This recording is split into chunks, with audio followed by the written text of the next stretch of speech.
Video अच्छी लगे तो चैनल को लाइक शेयर सब्सक्राइब जरूर करें। आपका दिल से शुक्रिया रहेगा। राधा स्वामी जी। जी राधा स्वामी जी।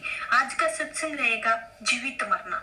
क्या मकसद है हमारा, कैसे जीवित हम मर सकते हैं और कैसे हम भवसागर से पार हो सकते हैं।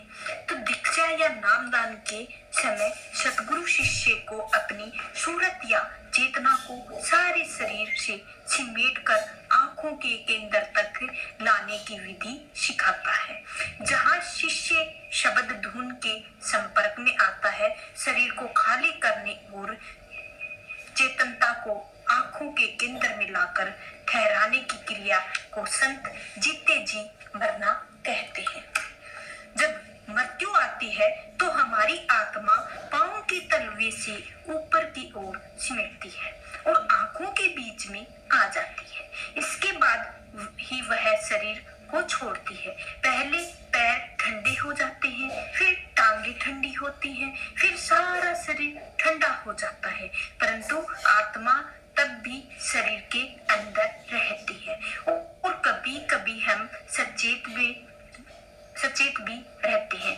जब आत्मा ऊपर आंखों के केंद्र तक सिमट जाती है और शरीर से निकल जाती है तो हम मर जाते हैं। मृत्यु की इसी ही क्रिया के द्वारा हमें अपनी चेतनता को सिमेट कर वापिस आंखों के बीच में लाना है। हमें जीते जी मरना है, अर्थात जीते जी हमें शरीर को खाली करके आत्मा की धारा को आंखों के बीच में तीसरे तिल पर इकट्ठा करना है। यही जीवन मरना है या जीते जी मरना है। जब तक हम अपनी चेतनता को आंखों के केंद्र तक लाने में सफल नहीं होते हैं और आत्मा को अंतर में नाम के साथ नहीं जोड़ते हैं, तब तक हम जीते जी नहीं मर सकते हैं। जब तक हम जीते जी नहीं मरते हैं, हम अमर जीवित जीवन प्राप्त नहीं कर सकते हैं। मौलाना रूप कहते हैं कि ए दोस्त, अगर तू सच में जीना चाहता है तो मौत से पहले मर। गुरु अमरदास जी कहते हैं, जो जीते जी मर जाता है वह सदा के लिए जन्म मरण के दुखों से आजाद हो सकता है। जिन तो मरे और मरे फुनी जीवेता मुख तरु पाए। साधारण मृत्यु तथा जीते जी मरने में खास फर्क यह है कि जीते जी मरने में आत्मा का शरीर से संबंध नहीं टूटता है।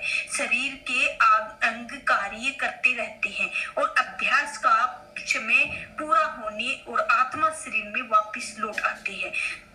जो अभ्यासी जीते जी मरने की कला में प्रवीण हो जाते हैं, वह अपनी इच्छा के अनुसार शरीर को छोड़ सकते हैं, वापस शरीर में आ सकते हैं। सेंट पॉल इसीलिए कहते हैं, मैं रोज मरता हूँ। शरीर को खाली करने और आंखों के बीच में आ जाने पर आत्मा की अपनी असली घर की यात्रा शुरू हो जाती है। जब सारी चेतनता निचले शरीर को खाली कर देती है और हम तीसरी आंख में से गुजरते हैं, तब हम स्थूल शरीर में बाहर हो जाते हैं, सूक्ष्म संसार में प्रवेश करते हैं। इस तरह से जीते जी मेरे बिना हम आंतरिक मंडलों में नहीं जा सकते हैं। नाम या शब्द से नहीं जुड़ सकते हैं, वह आपस में प्रभु के पास नहीं पहुंच सकते हैं। हजरत ईसा जीते जी मरने का संकेत करते हैं जब वे कहते हैं, मृतक अपनी कब्र में से उठेंगे।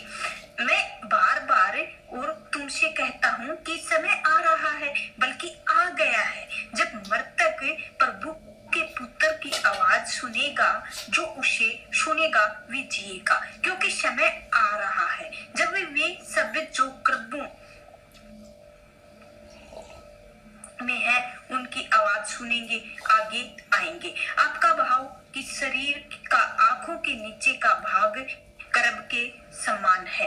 इस भाग को आत्मा कर्ब में दबे हुए मुद्दे के समान है। प्रभु के पुत्र की आवाज से भाव आंखों के ऊपर भाग में आ रही शब्द की रूहानी धुन से है।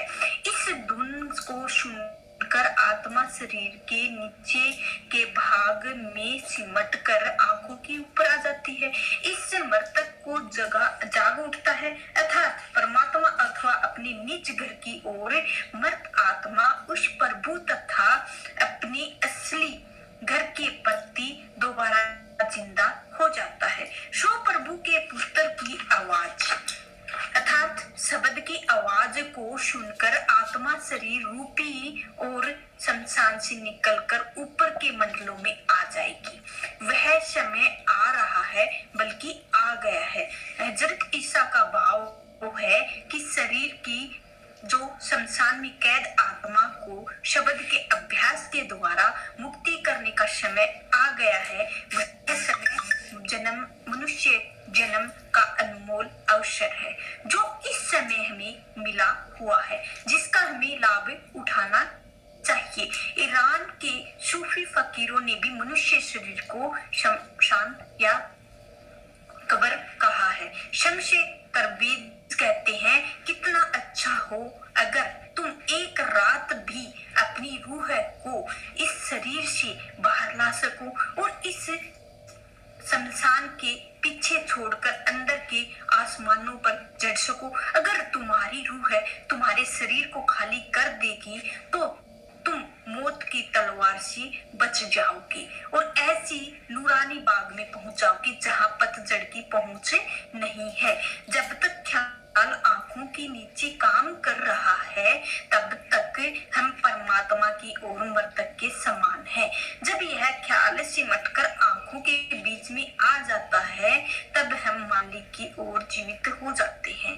जहां तक संसार का संबंध है हम मर जाते हैं। दादू साहब इसी अवस्था का वर्णन इस प्रकार करते हैं।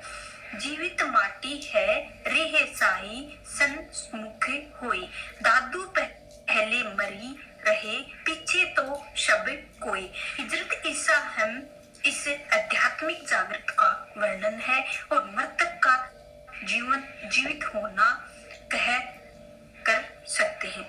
वे कहते हैं कि मृतक भी उठेंगे और बहरे सुनने लगेंगे, अंधे देखने लगेंगे, लंगड़े चलने लगेंगे। जब वे अंतर में उस प्रकाश को देखेंगे और उस आवाज को सुनेंगे तो इस समय हम सब अंधे हैं, बहरे और लंगड़े हैं, आध्यात्मिक दृष्टि से मुर्दा है और हम आंखों होने के बावजूद भी हम देख नहीं सकते हैं, कान होने के बावजूद हम सुन नहीं सकते हैं। जब वह अंदर की आंखें खुल जाएंगी, अंदर के कान खुल जाएंगे, तब हम सचमुच देख और सुन सकेंगे। तब हम अंदर के प्रकाश को देखने और अंदर की शब्द की आवाज को सुनने के योग्य हो जाएंगे। तब हम सही अर्थों में जिंदा हो जाएंगे और सही मार्ग पर चलते हुए अपने परम पिता के पास पहुंच जाएंगे। इस सत्य का अनुभव करने से पहले हम आंखें होते हुए भी देख नहीं पाते हैं, कान होते हुए भी हम सुन नहीं पाते हैं। अंधा कौन है?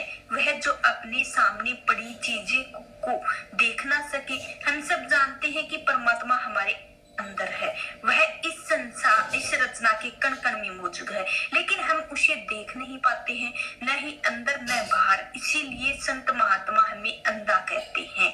गुरु अमरदास जी फरमाते हैं, जो लोग शब्द के प्रकाश को नहीं देखते हैं, उस शब्द की आवाज को नहीं सुनते हैं, वे अंधे और बहरे हैं।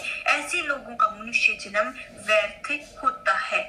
शब्दों ने जाहनी से अन्य बोले से कि तू आए संसारा, लेकिन जब अंदर की आंख तथा अंदर के कान खुल जाएंगे तो हम प्रकाश को देख सकेंगे, उस शब्द को हम सुन सकेंगे।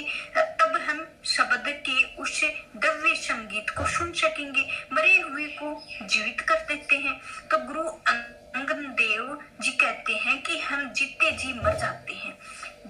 तब हम बिना आंखों के देखने, बिना कानों के सुनने, बिना जीवा के बोलने और बिना हाथों के कार्य करने के बिना और पैरों के चलते हैं।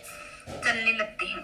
इस प्रकार हम परमात्मा के हुक्म शब्द नाम को पकड़कर परमात्मा से मिलाप करने योग्य बन जाते हैं। तो आज का सत्संग इधर ही समाप्त होता है। चैनल को लाइक करें, सब्सक्राइब करें। अगर आपको सत्संग पसंद आया हो तो आपका कमेंट में राधा स्वामी जरूर लिखें। राधा स्वामी।